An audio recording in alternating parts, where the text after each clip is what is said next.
contest out of it. Contest. I mean, you need something to drive you, because selling real estate at a high level is the most boring, mundane task you could ever do, but it will take you to the next level. This is my 3rd year in real estate, and this month I will profit over $100,000 in 1 month.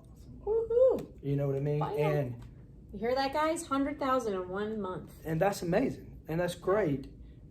I don't do it for the money. I mean, I like money, but my vision's a whole lot bigger. I have a bigger why. Well, we talked about money equals freedom. Freedom, and I'm all And about security, freedom. right? Yeah, I'm getting old. Okay. He's 38 today. I don't want to do this. Whoa. Now. I don't want to do this now. 38.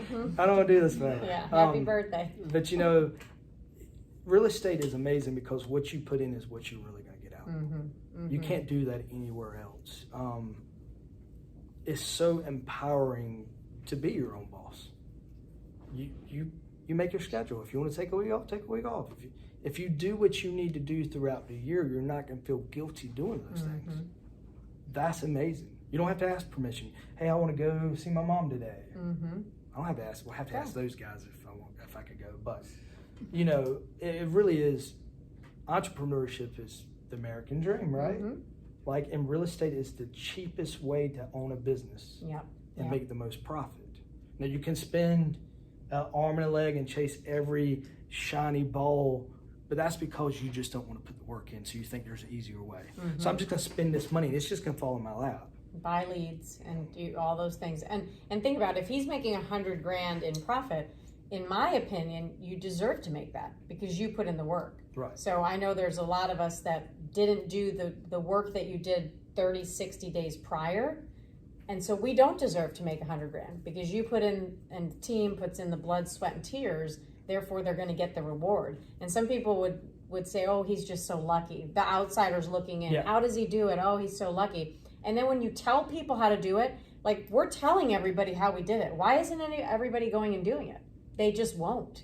And so not everybody will. Then not everybody will. And that's why I think I was never afraid to tell Phil what we talk about, sellers about. We know, I mean, he knows the information, I know the information, but who's going to have the initiative to put in the work and can make it consistent enough to make $100,000 a month? And the biggest thing I can tell you is I call it the 3 F's: follow up, follow through, follow back. Most of your business when it comes to a FSBO or an expire, it's not going to be that initial conversation. Right. It's going to be the conversations coming after. Yep. So are you following up when you say you are? Right. Are you doing what you said you were going to do? The funniest thing about expires is they say, call me in 30 days. FSBO, call me in 30 days. I call them every Monday at the same time, and I ask them the same question, to the point they're going to tell me to quit calling, or they're going to say, just come list it. I'm sick of talking to you. Right. Because things change quickly in real estate. Things change quickly in life. If you wait 30 days to call them back, I'm calling them every week. Who are they going to have a closer relationship with, you or me? Not because I'm better than you, because I'm not better than any of you, but it's just the actions I do. Can you replicate it and do it over and over and over again? Are you afraid if you call them every week, they're going to get annoyed with you? I don't care. I know. I think that's where a lot of people, they get hung up with, well, I don't want to be annoying. I don't care. Because for everyone I'm annoying to, another one I'm showing how persistent and consistent I can be. Phil, I told you don't call me for a month. Hey, Tina, I totally understand that. I was just doing my due diligence to see if anything's changed. Nothing has changed. Okay, if you need anything, let me know. I'll touch base again. Okay. See, that didn't hurt. I asked for permission, and I'm going to do it again. Yeah. Because eventually she's going to get to the point where I need you. And if Tina's on the phone calling them, or Tina's team's calling them, and my team's not, they don't have any tie to me. I talk to them on the phone. They don't know me. So they're not going to remember you in a month. They're not going to remember me. I don't remember a cold caller that calls me to sell me some kind of product. If they called me 2 months ago, I'm like, who is this again? But if you call them every week and you're doing some kind of touch, whether you're dropping them a video, send them an email, send them something in the mail, so they have a reason to remember you. So let's shift gears real quick, because I think they get the point that you're a hard worker. Yeah. You study your craft, just like I studied my craft. You're building a big business, and it's going to get bigger, right? You said to me yesterday, I got you thinking bigger, because I said, my goal is to make $1 million a year. And I failed at 994 one year. And I was like, oh, that was bad. But you want to now make $1 million a year. Right. So now you're going to implement that. Yep. So we know that you're driven and inspired to do that. Let's run through a role play, if you don't mind. We'll do an expired, and just kind of, you guys can kind of hear how Phil does it. I mean, you've heard me do it. You know, we all kind of have a little different tonality. Yeah. But I think our styles are probably very similar to where you have a softer, you're not this hardcore on the phone with not people. Even close. Like I'm very calm and actually slow, actually. You're slow. Okay, Yeah. so do you need the script? No. Okay, look at that. Well, I mean, I have it here in case you need it. But all right, so I'm going to be an expired. Okay, ring.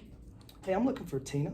This is Tina. Hey, Tina, this is Phillip DeMoof with DeMoof Realty Group. How are you today? Oh, good. We've had like 4 agents call us already. We're not going to sell anymore. I totally understand that. If you were going to sell, where were you going? We were just going to build, but we're just changing gears. Yeah, I can understand. It sounds like you're pretty frustrated with the situation. Yeah, very. Let me ask you, I see it was on the market for 6 months, correct? Yes. In that 6 months, how many showings did you have? I mean, you know, we had a lot of showings. We didn't have any offers, but like I said, I mean, we're not selling it right now, so thank you for calling. Hey, I really do appreciate you for that. Let me ask you one question, and I'm going to cut to the chase because she's been a little aggressive with me. If you were going to sell it and you were going to build and I could get you there in the next 60 days, would that still interest you if I could make you the money you needed to make? You know, I mean, I just don't see how you can do that. I mean, we had it on for 60 days, or we had it on for 6 months. We had a lot of showings. We actually back up to a road, so that was the feedback. Got you. Now, the agent you worked with, how'd you pick them? Were they a family friend? I actually met her at an open house. Okay. Well, as you know, probably now after that experience, and it sounds like you weren't happy with that agent, not every agent is equal, right? Just like every person. Probably. So me and my team, we sell a lot of homes a year. We list a ton of homes a year. Last week we sold one for $25,000 above asking price in 2 days that wasn't expired. It was on the market for 6 months. So we do have some kind of track record doing this. If I could sit down with you and tell you how we did it and get you that money you need, would that be worth a 30-minute conversation? I don't know. I probably, you know, why don't you send me your information by email, and I'll talk to my husband and get back with you. Totally understand. So I typically push 3 times. After 3, I stop because you don't want to really upset them, because then they're going to just consider you being very aggressive. Yeah, and you don't want to be aggressive. So last question is, I've asked her twice and she's told me no. So now I'm going to ask her a follow-up. Okay, Tina, what I'll do is I'm going to send you our pre-listing package and what we do. When do you think would be a good time to reach back out to you and your husband to talk about what you see on our pre-listing package? Because I think you're going to be very happy with what you see in the numbers and what we do. When would be a good time to follow back up? Well, it's Friday. Maybe just give me the weekend and I'll talk to him, and maybe next week would be fine. Okay. So what I'll do is I'm going to send you this package and we'll follow up on Monday. How does 2 p.m. work for you? I work till 5, so. Okay. How about 5:30? Yeah, that'll work. Okay, so then I'll send it to her, and then Monday I'm gonna call her back at 5:30. Ask her, did she get it? Does she have any questions? Typically they will, because they're gonna see some pretty good stuff in our pre-listing package, and then we'll set it then for her, because she is being engaging with me. She's not being aggressive. She's not being mean, but she's told me twice. I need to think. Now, some people would think that makes them uncomfortable, that I'm being really mean and kind of nasty. They might even call me nasty, and I don't take that as nasty. I take that as, I've seen nasty. I'm annoyed with the situation, but I'm not annoyed at you. She's not mad at me. Right. But people think that they're mad at them. They don't like the confrontation piece where I'm annoyed, you're calling me, 4 people have called me, which already you're like, oh God, I'm going to be one of those 5th people now. And you could even do a joke with that. I mean, it depends on your comfort level. Like, if you say, like, I've had, how many people call me? 4 people. You know, it's funny you say that. I bet you have. There's a way we could stop that today. How's that? You go ahead and list with me, you won't get any more phone calls. You know what I used to say? I go, 4 people. Now, I got to be honest, Judy, there are 9,000 agents in the Triangle. If 4 agents called you, I would hire one of those 4. Yeah. Because they're actually working today. So you kind of make them, you chuckle. You get them to loose up. Yeah, so you use that. Again, you just have to use what makes you comfortable. And you can say it in 1,000 ways, and you really go off their gauge.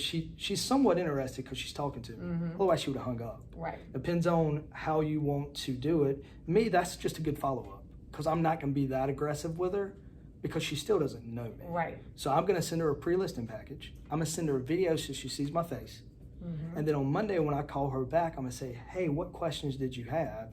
And then I'm gonna make sure her husband's available because she's already told me he's a decision maker, so he's got to be there. And the other thing I find too is maybe their last agent, they didn't like that they weren't aggressive, you know, and they think that the agent didn't, it's always the agent's fault. You didn't get the job done, their marketing sucked.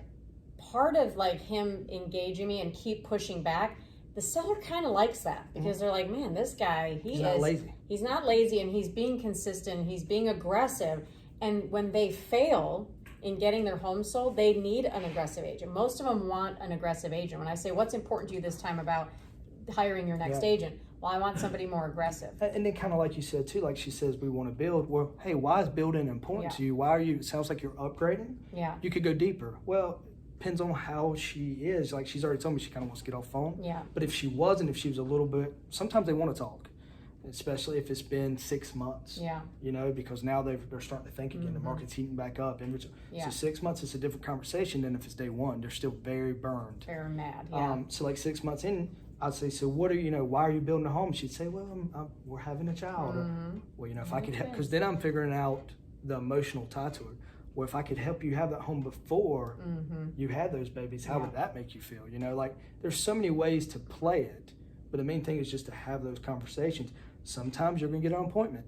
Sometimes you're going to call them for 6 months. Sometimes you're going to call them for 2 weeks. Well, and 70% of my appointments came from lead follow-up, not the first time. Same. You rarely call a person and get an appointment the first time. You are just doing... Never happens. Never happens. Happened for me one time and it was the very first one. Really? No, and I've had sometimes an expired where I get them and I get the appointment. But the thing is, you know, it's lead follow-up. It's 70% of your appointments come from that lead follow-up. And keeping your notes in your system so when you're not following up, you're not saying the same script over. Right. Because now you sound like a machine. Like when I'm calling Tina back, I know Tina's building a new home. I know that she's pregnant and about to have kids. Hey, Tina, how's life?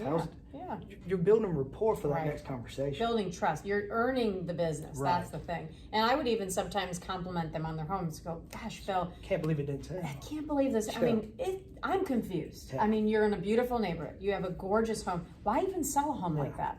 Well, because my neighbor is crazy or whatever it is. Like you get the objection out of them. And now you've got, you know, I hate to say ammunition, but you know why they're moving. You need to know what's the why so you can figure out, can I cure that for this person? Can you help solve that problem? So when I sell, coming from a consultant background, I'm really consulting with them. Like I'm your trusted advisor. Whether you sell today, Tina, or you sell a year from now, I'm still going to be in business. I want to be your person. So I'm coming from abundance. And how can I help you? Why is this important to you? And it may take us 3 meetings to get you where you need to be. And worst case scenario, Phil, would it be helpful if you had an agent like myself who sells 100 homes a year come in and at least tell you what maybe was missed?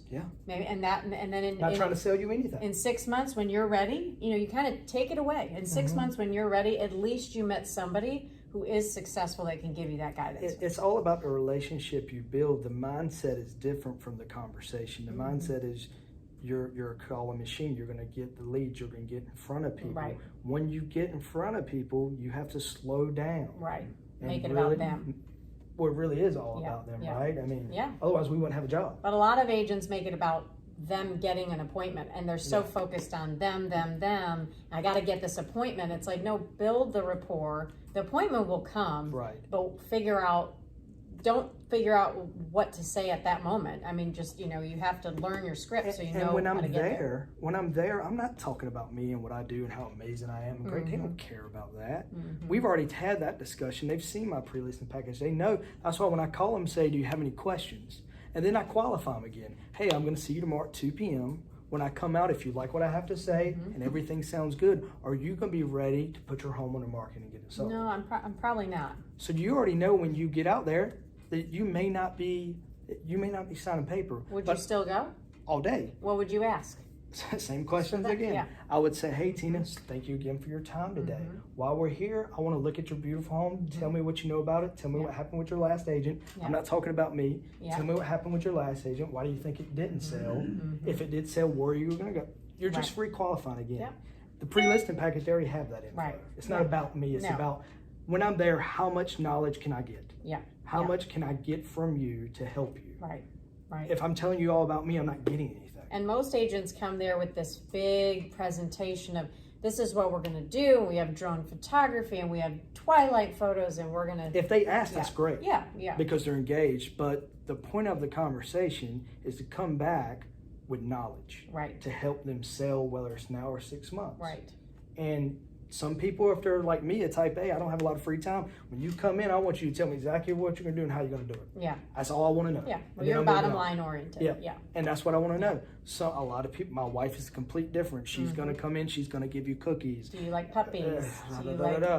And I'm like over there slamming my head into a wall. Right. But every people, you're different. And it's just being what they need you to be. Right. And a lot of times, if you're not what they need you to be, you're never going to get to sell anyways. Because you've turned them off so bad. Right. People want to work with people they believe are part of their pack. He's just like me. She is just like me. When I go meet someone from New York and they're just loud and they're using their hands, I'm doing the same thing. I am just right there with them at that level. I mean, I'm Greek and Italian, so that's natural for me. But then when I go meet an older couple and they're just quiet, I am that quiet reserve. Let me show you the numbers. I am following their pace of tone and volume and body language, speed. Yep. Because I can talk really, really fast. Same. But fast talkers might be scare the hell out of them. Absolutely. And then once you do get their guard down, then you can be more who you really are. I mean, you can make a joke, you can make them laugh. Right. It's just really about the impression you're leaving people. Yeah. And I try to dress for the occasion too. Like if I have an appointment and it's $1 million listing, I'm going in a nice suit. Right. If it's a $200,000 home, I'm probably not gonna have a suit on. Right. I'm probably gonna have slacks on and a polo. Yeah. Because you want to copy your customer. I mean, you don't want to seem like, whoa. Yeah, too much. And I agree. When I go out to $1 million listing, I've got the jewels on and the bling bling because they want to know you're in that club. And you may build a relationship. When I go to I'm a watch guy, I got a lot of watches. Yeah. I'll go to a listing, if it's a nice listing, the guy will say, hey, is that a Breitling? And he's going to talk to me about it. Right. And now I found a way in. I found, this guy likes watches. Right. Let me show him my watches. Is that a Rolex? This is Breitling. But no, I mean, you do that. He did not take my advice when I told him, don't spend your money on a Rolex, Phil. I'm weak. He's weak. There's worse addictions I could have. That's okay. He works hard though, right? That wasn't even one commission check. I told him I used to buy fancy purses when I was like making really good money, and then I sold them all because I was like, "This is ridiculous! $3,000 purse? That's so dumb." You know. So once you get over I made all this money and I'm gonna buy a nice thing, and then you realize what you really want is to save your money and have freedom and put it in the bank. Now I will tell you, I saved for these watches for 2 years before I buy them. So I put a lot of money in savings. Yeah. But no, you are right because especially with COVID's a proven example of that. Mm-hmm. A few months ago, I lost $100,000 in a day in business. 2 years ago, that would have crumbled me. Yeah. But I saved and I was conscious about it. Yeah. And I kept my expenses down. Right. I didn't chase every shiny object. The way I do it probably is the harder way. Like, I am a phone calling company. We crank out calls. Yeah. It is not fun. Well, but it's cheap. It's cheap. And you can make a lot of money doing it. Cheap and profitable. Right. Yeah. So who has questions? I think we got to wrap up soon. Has there been any questions that have come in, Pam? Anybody, if you have questions. Lots of happy birthdays for Phil. Any questions here for all of you? Brandon? So you had your team, you reset your team recently, right? Right. At what point did you make the decision and how did you go about rebuilding a new team? That was really tough for me actually, and that's a great question. So when it first happened, it wasn't really that I wanted to reset my team. It's my team decided during COVID they were going to live off of government funds and just not work. And I realized that's not my core values of who I am. So it was like a Band-Aid I needed to rip off anyways.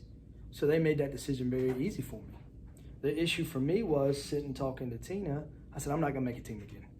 I'm just going to sell homes by myself, pocket all the money. And I did it for a month and a half, and I was burned out. I mean, I did like 15 deals in a month and a half, and I was exhausted. I didn't get to see my wife. I was gaining weight. I was turning grayer. It was not my thing. And I looked at Tina, I said, I cannot keep this up. And she said, well, you have two choices. You either make less money or you leverage. So I said, okay, let me start talking to people. And Austin reached out to me. I met him here. It's a great place to meet people. And so we had a conversation. I liked his values. I liked what he was trying to achieve. And then Tina introduced me to Cam, and I liked Cam's mindset, and I liked his thought process. It was very analytical like me. So both of them had characters like me, and they complement each other very well, and they complement me very well. I don't have to babysit them.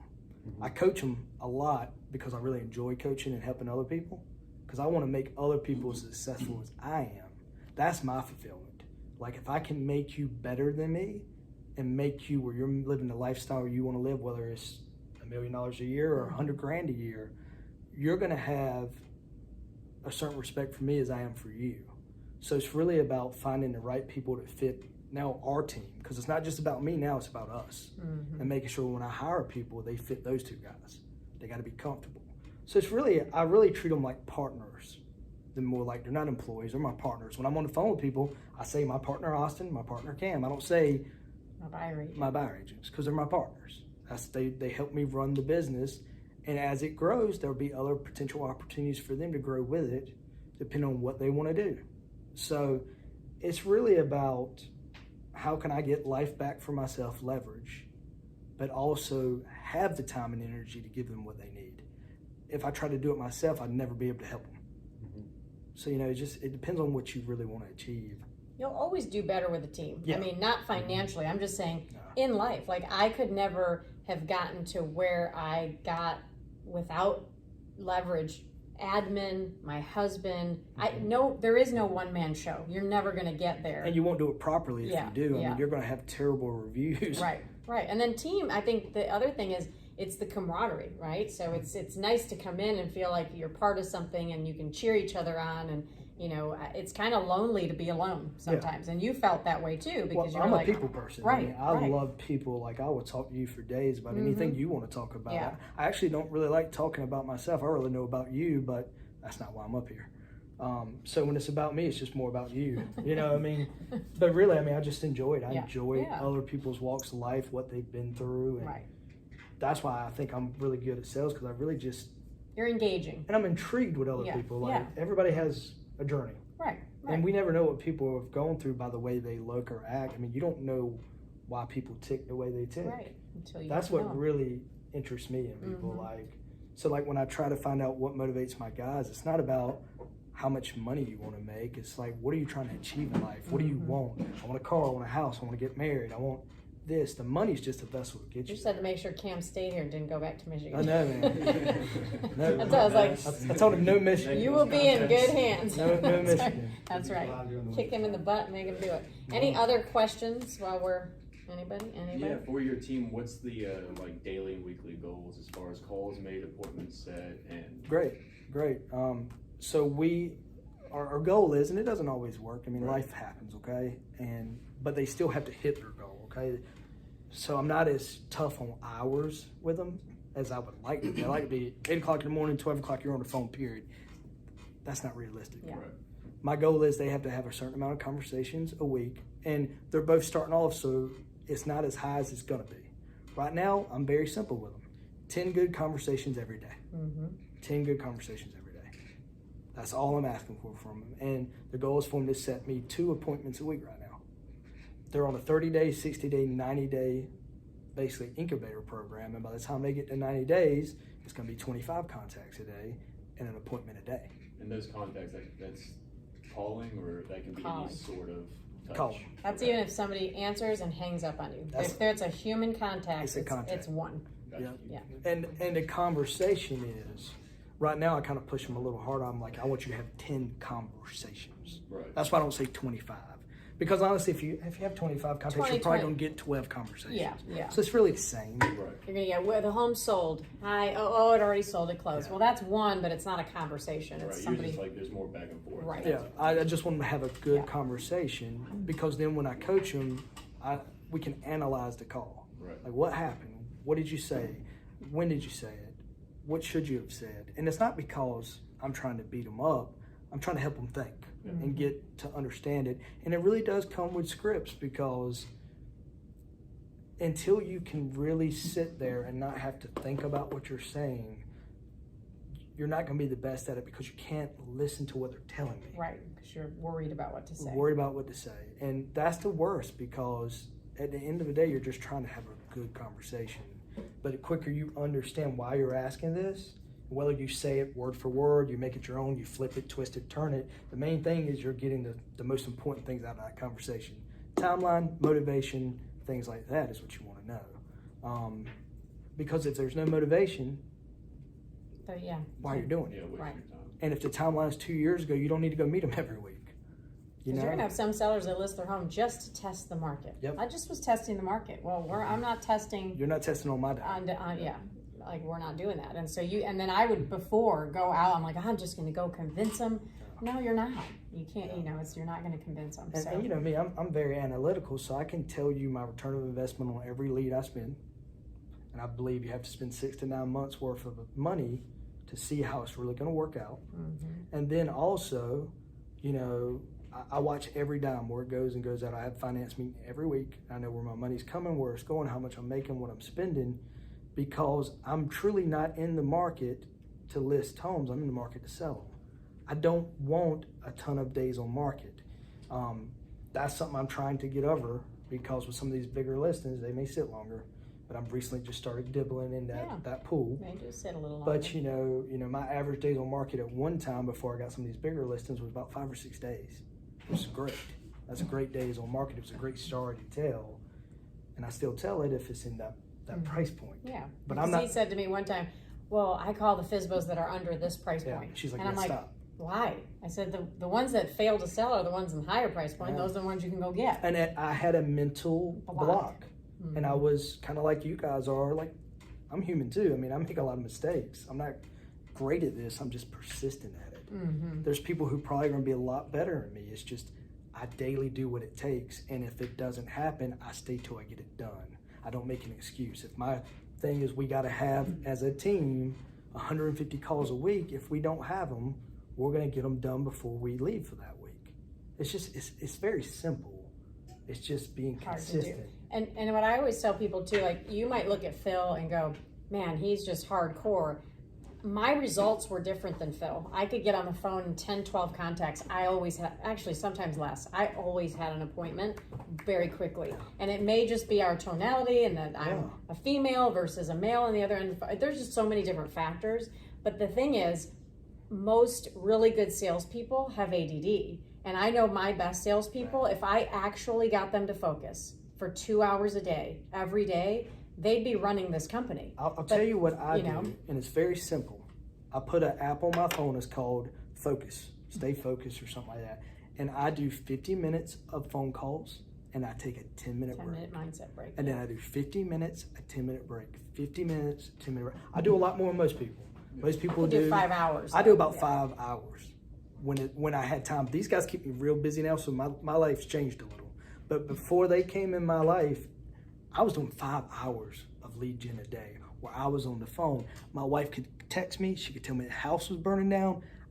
Between 8 and 12, Focused. I'm not going to pick up that phone. I don't care if you're a customer calling me back. I'm going to call you after 12 o'clock once I've hit those numbers I needed to hit, because it's a numbers game. It's a numbers game. And a lot of people are going to work with me. A lot of people aren't. My goal is simple. How many contacts do I have to do, whether it's like Tina, 5, or me, 25, to get the same outcome she's going to have? Because it doesn't matter. No one cares that she did it in 5 and I did it in 25. It's we had the same outcome. Yeah. So it's real estate is very simple. You need to find your niche, whether it's FSBOs and expireds, circle prospecting, Past door knocking, clients, past there's clients, so many. referral business. There's so many ways to make money in real estate. I tell everybody